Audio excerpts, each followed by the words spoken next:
Yo guys, what is going on? It is Invin here, and today what I'm bringing to you guys is almost like a little part 2 to yesterday's video where I covered the brand new legendaries coming to New World in the May update that are from the brand new mutated Depths expedition. Today what we're going to be looking at is the PvP exclusive armors, gears, weapons, all that kind of stuff.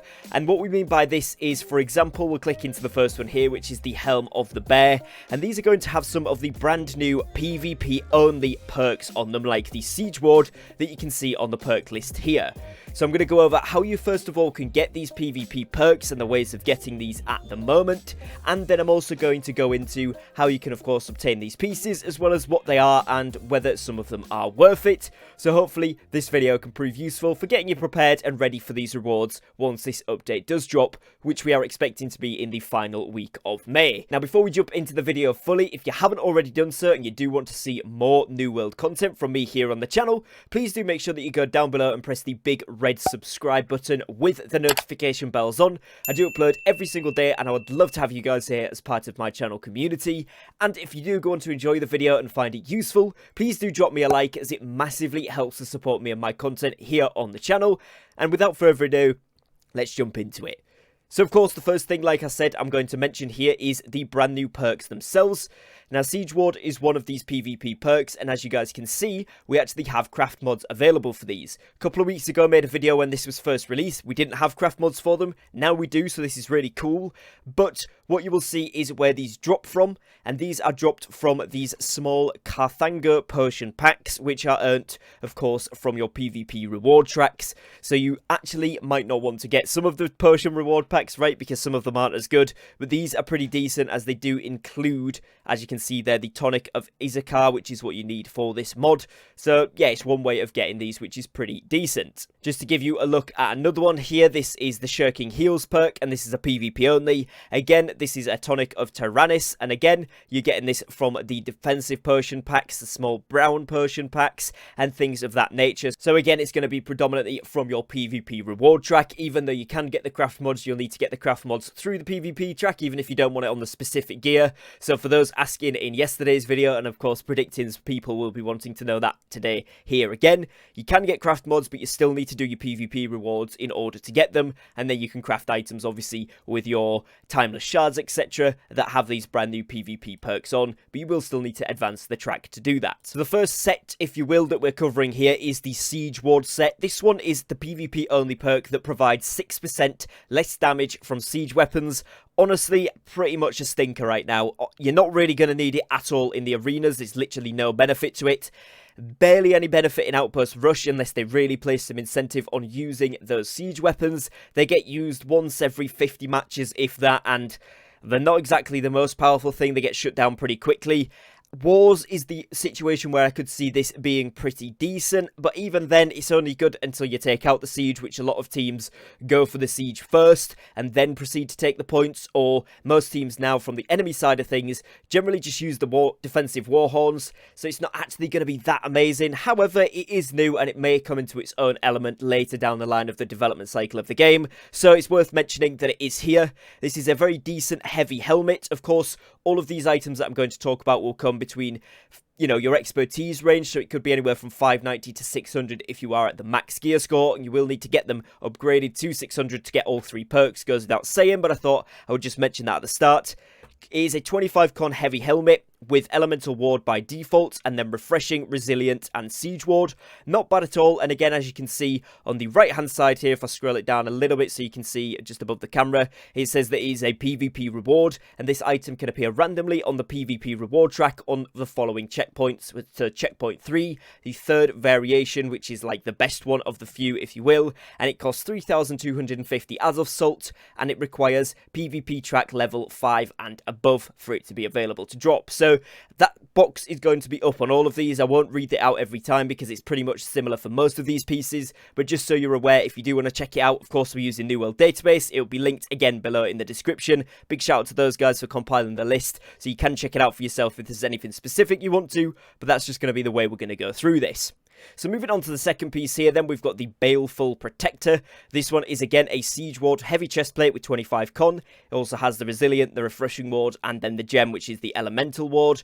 Again, not a bad piece at all, and it's pretty nice with the Resilient on there and the Refreshing Ward. Just a shame about the Siege Ward, man. It's just not that good right now, and unfortunately, I don't see in the near future anything coming out where that's going to be amazing, unless there's some changes to the way that Siege works. But again, gloves here, heavy gloves, 25 con, same perks, pretty nice. Then you've got the Thigh Word, which is of course, the heavy legs that go with this. Again, exactly the same perks. And finally, the Heavy Metal Slippers. Again, exactly the same perks. And all of these drop as rewards from the PvP track, like we're going to see every single item here.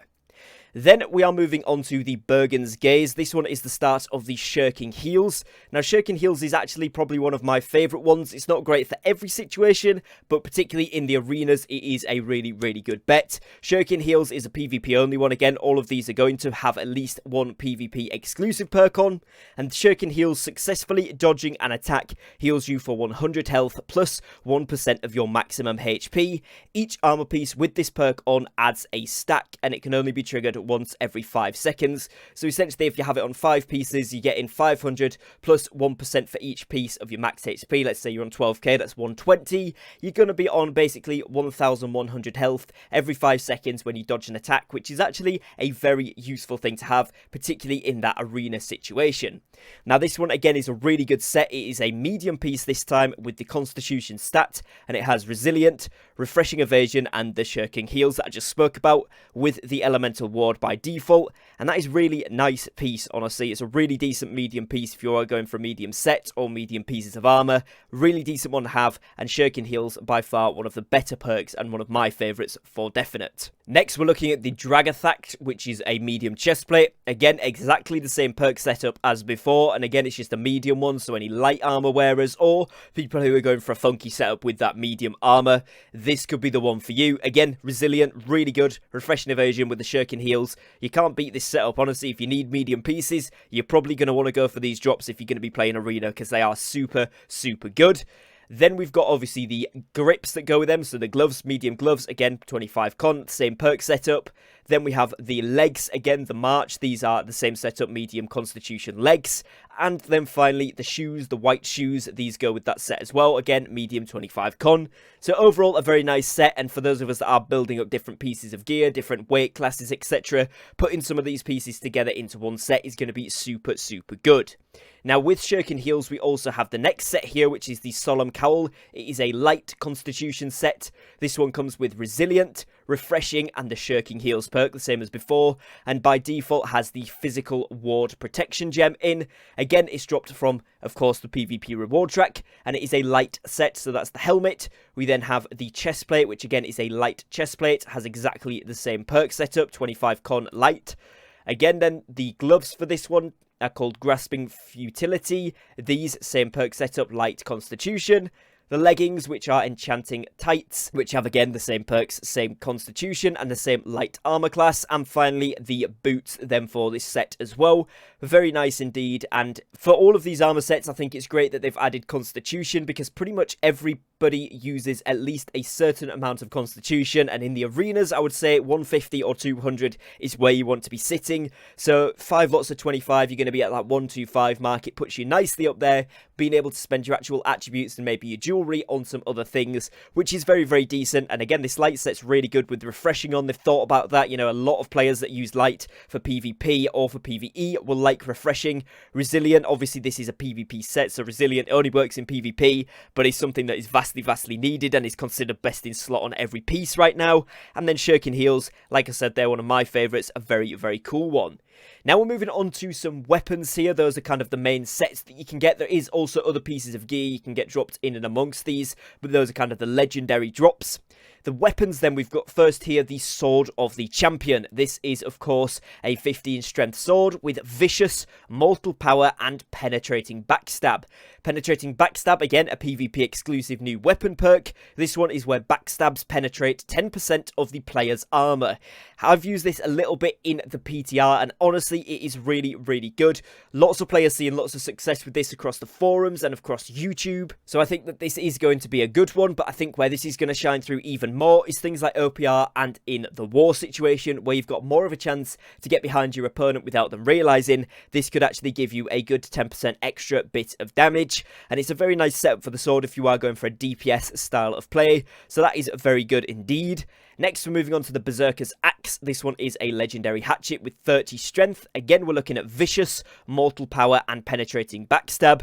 This time, it comes with a Retaliate gem in. Of course, that's the brand new Jasper version, which is a pretty decent one indeed. Mortal Power isn't the most effective in kind of the arena situation. However, it is very, very good again in OPR and in your war situations. So maybe we could see a little bit more use from the hatchet in wars with this Backstab perk in. Who knows? It is still going to be decent for arenas, but the Mortal Power I really feel like shines through in the other versions of PvP and open world. That will be very decent indeed. Then we're looking at the legendary Warhammer here called Heft. I really like that name, Hefty, Heft. This is a 30 strength Warhammer with Vicious, Mortal Power, and Fractured Rend. Now, Fractured Rend, again, PvP exclusive. This one is when block breaking a player, so when you break their block, you inflict a rend on them, reducing damage absorption by 12% for 4 seconds. So it's basically a short-term rend whenever you break somebody's block, which the Warhammer is super good for, because it does have a good stagger damage. You can see there's 66 up the top, and block stamina damage 66 as well. So it's very decent. By default, comes with a Cruel gem in, so 12% damage against targets with active crowd control, so slows, stuns, and roots. Anyone that's used the Warhammer knows that is a lot of the abilities, so it's really good. Again, Mortal Power, meaning this is going to be better for open world, OPR, and wars. But the Fractured Rend itself is actually very, very decent for the arenas, so you could use this in pretty much both of them. And the Vicious on there for crit damage is okay, it's not bad. You probably prefer Keen Awareness or Keen, but it's not bad at all. We can certainly take it as a decent PvP weapon.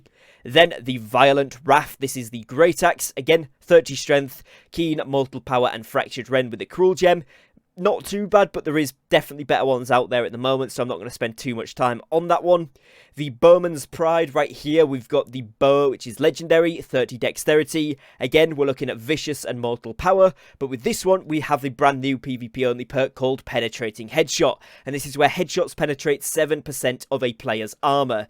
Now, it comes by default with an Exhilarate gem on, which is plus 24% increased damage while your health is below 30%, almost giving you like that berserk effect, but of course, you can change this.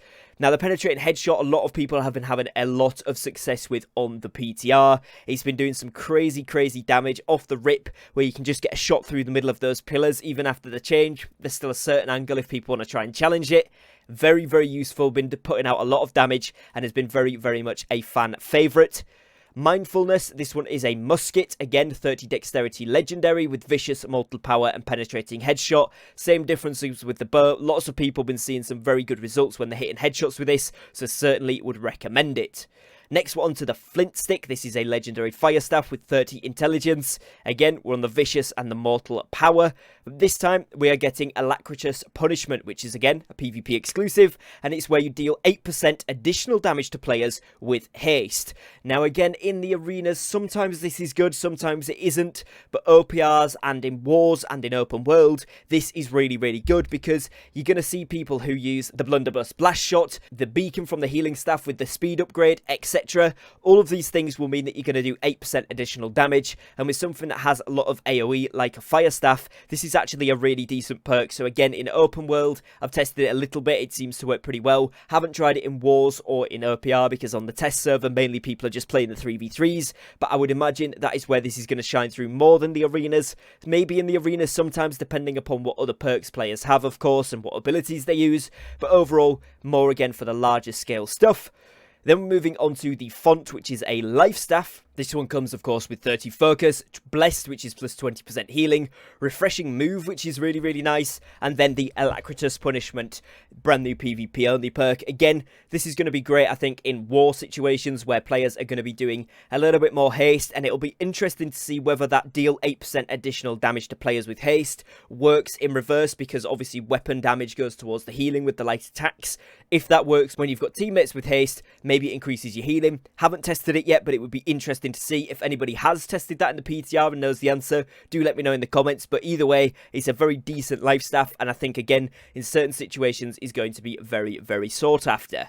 Now we've got Frontline Point, which is the legendary spear with 30 dexterity, and we got Vicious, the Gambit gem by default, Mortal Power, and then back to Penetrating Backstab with this one. Again, not bad at all, and actually with the spear, you've got a lot of knockdown and sort of knock over CC, so the Penetrating Backstab I think will really shine through on this weapon because you can reposition and get a few hits in with this, which in my opinion is a very, very decent use of it. Mortal Power again, kind of looking more towards the large scale, but I do think it is going to be useful in the 3v3 arenas if you can chain together those few kills, those 2-3 kills, whatever you get in a short amount of time. Then of course 15% empowered for 5 seconds might do you a little bit of extra damage, maybe to clutch a 2v1, something like that. It could be really, really good. Next, we're moving on to then the Officer's Ceremony. This is the legendary rapier. This one is a 30 dexterity, vicious, gambit gem, mortal power, penetrating backstab. Again, I do think there's better things on the market right now, but again, if you are wanting the penetrating backstab by default, you could go for it. Again, the rapier is actually a pretty good one with some of the abilities that you are able to get and reposition behind players. However, I do think there is slightly better ones, like I said, so we're going to move on to the next weapon, which is the Swath Ice Gauntlet. This one is 30 intelligence, vicious, mortal power, and alacritous punishment with a cruel gem. This isn't bad at all. Again, with the AoE from the alacritous punishment, I think in OPR, open world, and in wars is going to be pretty decent. I just don't see it being that good in the arenas. However, it depends what becomes kind of the meta build, if you will, and if people are using things that give them haste, then actually this could be pretty good. So keep your eye on it. They're not completely written off, but I do think larger scale they're going to see more benefit. Vicious, again, a little bit extra crit damage. We prefer keen, I think, but it's not terrible. It's not terrible. It's just not amazing. Then we're moving on to the Sentinel's Claw, which is the Void Gauntlet, 30 int, vicious, mortal power, and alacritous punishment with a rally gem. Then we have the Fired Fury, which is the Blunderbuss. This one is a 30 strength blunderbuss with vicious, gambit gem, mortal power, and penetrating headshot, which is interesting to see that one on there. Could be a very, very important perk, and actually this blunderbuss could be very good. Haven't actually seen anybody pull it in the PTR personally, however, I'm sure people have, and lots of people I know were looking forward to trying to get hands-on with this, so this one could be a very decent one indeed. Now finally here then we are looking at the 3 pieces of jewellery that you can get. The first is the Champion's Earring. This is again a Constitution piece, which is great. It means it's applicable to pretty much any build. It has Refreshing Toast, so potion cooldowns are 28% faster. Really, really crucial in the arenas. Nimble, 9.6% stamina regen, and if they don't change the stamina regen updates that they've done with this patch, this is going to be even more crucial than it is now. However, even if they do revert the changes, which I don't know either way if they're going to, but if they did, it's still going to be great. And then Refreshing on the bottom there for max cooldown reduction. You can't go wrong with that. It is very, very good, and I would say probably best in slot for the arenas. Maybe not fully best in slot, but it's certainly going to be a very, very good option. By default, coming with the Spectral Ward in there as well, which is another good one. So overall, looking like a solid piece. We then have the Champion's Ring, which is a ring jewellery, again with Constitution, and this one gives you Hearty, so 9.6% more max stamina, Crippling, so that slows you apply lasts 14% longer, and Keen Awareness for an additional 11% critical chance. Again, Spectral Ward in there by default, and this is again a very, very decent piece, particularly in the arenas. But also looking at more large-scale stuff there, this is going to be a really, really good one. And finally, looking at the Champion's Amulet. This one is, of course, the Amulet piece. Again, 25 Constitution. You get health, so it gives you 9.4% more maximum health. Stamina recovery, which is when you are hit while below 50%, gain 96 stamina on a 30-second cooldown, and it does not trigger off persistent damage or dots. And then finally, refreshing evasion, which reduces active cooldowns by 0.96% after exiting the dodge animation. Again, really, really decent, particularly for the arenas. The jewelry seems to have been really geared towards the arenas. However, again, in general terms, this is going to be great. Health on there is a must-have for most amulets. Stamina recovery is a great one, and refreshing evasion is just, again, globally really, really good. But again, I think this will really shine through in the arena situation. And that is pretty much it for the legendaries. As you can see, there's tons and tons and tons of epics that you can also pick up, and I'm sure if you get these within your expertise range and upgrade them, there may well be some good ones there, but this video would be hours and hours long if I cover all of the new stuff. But this is all of the legendary drops that you can get. Remember, you may get them somewhere in the range of 590 to 600 when you're at maximum gear score, so you may have to upgrade them a little bit with Umbral in order to get them to legendary. But if you do get one of these named items, and when you upgrade it to 600 gear score, you will get the third perk and the legendary status of the equipment, so it is super worthwhile if it's something that you want. Definitely some funky ones in here, definitely some great ones in here, but let me know your thoughts in the comments on what you're actually going to be going for, and you know, maybe leave out some of the ones that are not so good, because I think some of those are a little bit trash, but hopefully maybe they can get tweaked before we see this released or just afterwards. But again, there is some really good stuff in there as well, so it's 50-50, I would say. Anyway guys, that is going to be it for today's video, so I would like to thank you for watching. If you did enjoy, please make sure that you go down below and drop a like and a subscribe to the channel, as both of those things massively help to support me and my content here on YouTube. And other than that, I will catch you guys again very, very shortly on a brand new upload. So thank you for your time, thank you for watching, and peace.